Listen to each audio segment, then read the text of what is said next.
નમસ્કાર, લાઈવ 24 ન્યૂઝની સાથે હું છું મિક્ષુ ઠક્કર. આપણી સાથે જોડાઈ ચુક્યા છે માર્કેટ એક્સપર્ટ જીગરભાઈ શાહ. જીગરભાઈ, સ્વાગત છે આપણું લાઈવ 24 ન્યૂઝમાં. Thank you.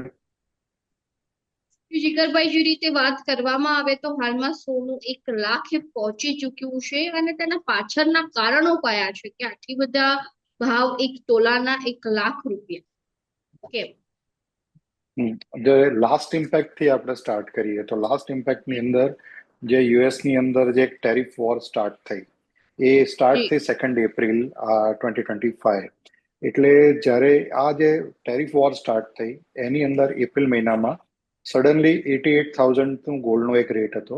ટેન્ટેટિવલી નંબરની વાત કરીએ છીએ ત્યાંથી આજે એમસીએક્સ ની વાત કરીએ છીએ. તમે જે 1 લાખ જે ક્રોસ થયું છે ફિઝિકલ ગોલ્ડની વાત છે, પણ એમસીએક્સમાં જે ટ્રેડિંગ થાય છે એ ગોલ્ડ આજે ટચ થયું છે 99,358 રૂપીસ. એટલે માર્કેટમાં જે ફિઝિકલ ગોલ્ડનો રેટ ઓબ્વિયસલી 1 લાખ રૂપિયા ક્રોસ થઈ ગયો. એટલે આ લાસ્ટ જે જમ્પ આવ્યો એ એની ઉપર આવ્યો. એના પહેલાનું જો આપણે ટ્રિગર જોવા જઈએ તો 7 ઓક્ટોબર 2023 ઇઝરાયલ હમાસની વોર સ્ટાર્ટ થઈ.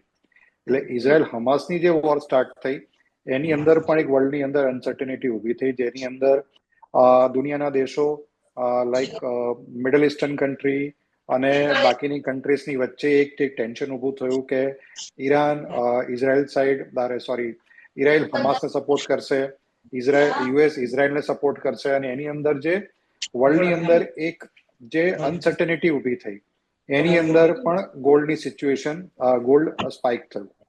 એની પહેલાની આપણે વાત કરીએ તો 24 ફેબ્રુઆરી 2022 રશિયા અને યુક્રેનની વચ્ચે વોર સ્ટાર્ટ થઈ.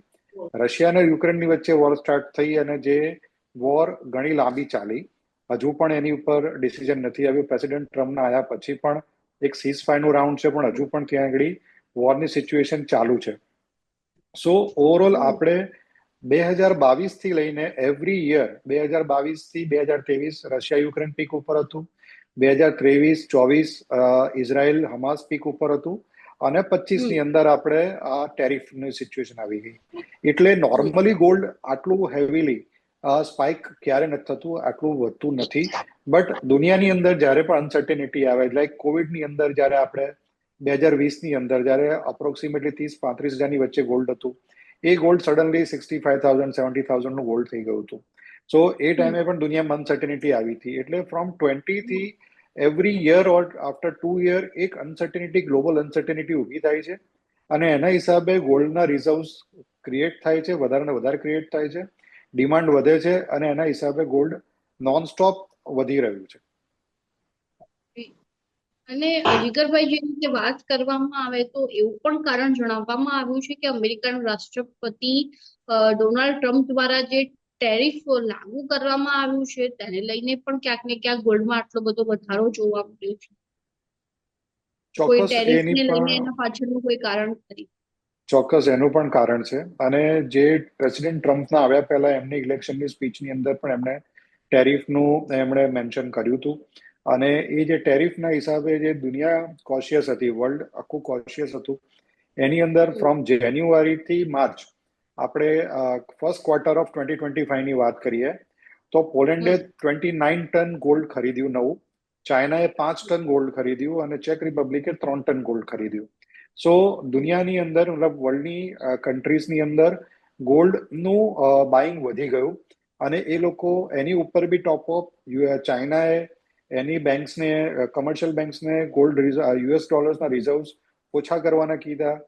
And even after China is net exporting country, એટલે ચાઇનાને ડોલરની જરૂર હતી નહીં. સો ચાઇનાએ ડોલરની જગ્યાએ ગોલ્ડનું રિઝર્વ્સ વધારવાની નો પ્લાન ચાલુ કર્યો, અને એના હિસાબે કન્ટિન્યુઅસલી ગોલ્ડ બાઇંગ સ્ટાર્ટ થઈ ગયું. એટલે હેવીલી જે ટન્સમાં જે કન્ટ્રીઝ ગોલ્ડ બાઇંગ સ્ટાર્ટ થઈ ગયું, એના હિસાબે ડિમાન્ડ બહુ વધી ગઈ, એની સામે સપ્લાય લિમિટેડ હોય. સો આટલો બધો ટેરિફના હિસાબે જે સડન સ્પાઇક, જે 10-20%, 10-15% જે સ્પાઇક આવી ગયો, એની પાછળનું રિસન્ટ યુએસ ડોલરના રિઝર્વ્સને ડિપેન્ડન્સી ઓછી કરી અને ગોલ્ડના રિઝર્વ્સને ક્રિએટ કરવાની છે. અને જીગરભાઈ, આગળના સમયમાં પણ શું સોનાનો ભાવ આવી રીતે જ વધતો રહેશે, 1 લાખની પાર જશે કે કેમ, શું લાગી રહ્યું? ચોક્કસ જશે. જ્યાં સુધી આ અનસર્ટેનિટી છે જ્યાં સુધી ટેરિફ વોરની અનસર્ટેનિટી છે, જ્યાં સુધી આ વોરની અનસર્ટેનિટી છે, ત્યાં સુધી ગોલ્ડનો ભાવ નીચે નહીં આવે. ગોલ્ડની ડિમાન્ડ કન્ટિન્યુઅસલી વધી રહી છે. કન્ટિન્યુઅસલી ગોલ્ડ રિઝર્વ્સ બધી કન્ટ્રીઝ વધારી રહી છે. જે પણ નેટ એક્સપોર્ટિંગ કન્ટ્રી છે એ લોકો એમના રિઝર્વ્સ ગોલ્ડમાં કન્વર્ટ કરી રહ્યા છે. આના સિવાય બી ચાઇનાની અંદર જે યુએસ ડોલર પરનું પેમેન્ટની જે સિસ્ટમ હતી એને પણ એ લોકો આરએમબી બેઝ પેમેન્ટ સિસ્ટમ કે જે ક્રિપ્ટોકરન્સીમાં કન્વર્ટ કરી રહ્યા છે. એટલે દરેક જગ્યાએ યુએસ ડોલરનો રિઝર્વ્સ ઘટવાની કે ડિપેન્ડન્સી ઓછી કરવાની કોશિશ ચાલી રહી છે. અને જ્યાં પણ રિઝર્વ્સ યુએસ ડોલરનું ઓછું થશે ત્યાં આગળ ગોલ્ડનું રિઝર્વ્સ વધશે. એટલે 1 લાખ ક્રોસ થાય, 1,10,000, 1,30,000, કોઈ પણ લિમિટ નથી. માઇનોર પુલબેક ચોક્કસ આવશે. 1 લાખ થી કન્ટિન્યુઅસ ઉપર જ જશે એવું નથી. 3,000, 4,000 રૂપિયાનો પુલબેક આવી શકે. બટ લોંગ ટર્મ ગોલ્ડ નીચે આવે એવી કોઈ શક્યતા દેખાઈ નથી રહી. અને જીગરભાઈ, વચ્ચે પણ એવા સમાચાર સાંભળવા મળ્યા હતા કે હવે સોનું 55,000 થી 60,000 રૂપિયા થઈ જશે. એટલા માટે કરીને કેટલાક જે સોનાનું રોકાણ કરી રહ્યા છે, રોકાણકારો છે, તેમનામાં ક્યાંક ડરનો માહોલ જોવા મળી રહ્યો. તો શું આવતા સમયમાં પણ ક્યાંક 55,000 કે 60,000 જેટલું ગોલ્ડ આવી શકે છે? શું લાગી રહ્યું?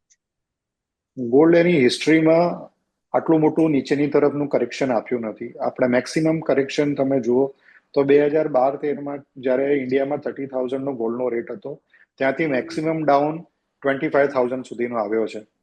લાસ્ટ આપણે 15 યર્સની આપણે સપોઝ વાત કરીએ કે 20 યર્સની વાત કરીએ તો મેક્સિમમ કરેક્શન 15%નું આવ્યું છે. 10%, 15%, અને એક્સ્ટ્રીમલી આપણે કદાચ આપણે જોવા જઈએ તો 20% કરેક્શન, જે પણ પોસિબલ નથી. મેક્સિમમ 10%નું કરેક્શન કહ્યું કે તેને પુલબેક કહો, એટલું જ થઈ શકે. બાકી એનાથી મોટું કરેક્શન થાય અને એ ગોલ્ડ પાછું 55,000-60,000 આવી જાય એવી કોઈ જ શક્યતા નથી. એની પાછળનું પણ કારણ છે કે ગોલ્ડનો રેટ ડિમાન્ડ એન્ડ સપ્લાય ઉપર ડિપેન્ડ કરે છે. જેમ દરેક કમોડિટીનો હોય છે, ગોલ્ડનું પ્રોડક્શન દુનિયામાં એક લિમિટેડ છે. અને એમાંથી પણ ગોલ્ડ જે કન્ટ્રીઝ રિઝર્વ કરે છે એ ઇઝીલી માર્કેટમાં સેલ થવા આવતું નથી. એટલે ડિમાન્ડની સામે સપ્લાય ઓલવેઝ શોર્ટ છે અને મોટું કરેક્શન ગોલ્ડમાં આવે એવું કોઈ શક્યતા દેખાતી નથી. જીગરભાઈ, ધન્યવાદ આપનો લાઈટ 24 ન્યૂઝમાં જોડાવવા બદલ. જે રીતે વાત કરવામાં આવે તો માર્કેટ એક્સપર્ટ જીગરભાઈ દ્વારા જણાવવામાં આવ્યું છે કે આવતા સમયમાં પણ ગોલ્ડના ભાવમાં સતત વધારો થઈ શકે છે. અને થોડા સમય પહેલા જે એવા સમાચાર સાંભળવા મળ્યા હતા કે હવે 55,000 થી 60,000 ગોલ્ડ પહોંચી જશે, પરંતુ તેવી કોઈ જ શક્યતા નથી જોવા મળી રહી. તો આ અંગે તમારું શું કહેવું છે? ચોક્કસથી અમારા કોમેન્ટ બોક્સમાં જણાવજો. અને હજુ સુધી તમે જો લાઈટ 24 ન્યૂઝને સબસ્ક્રાઇબ નથી કર્યું તો હાલ અત્યારે સબસ્ક્રાઇબ કરી દેજો.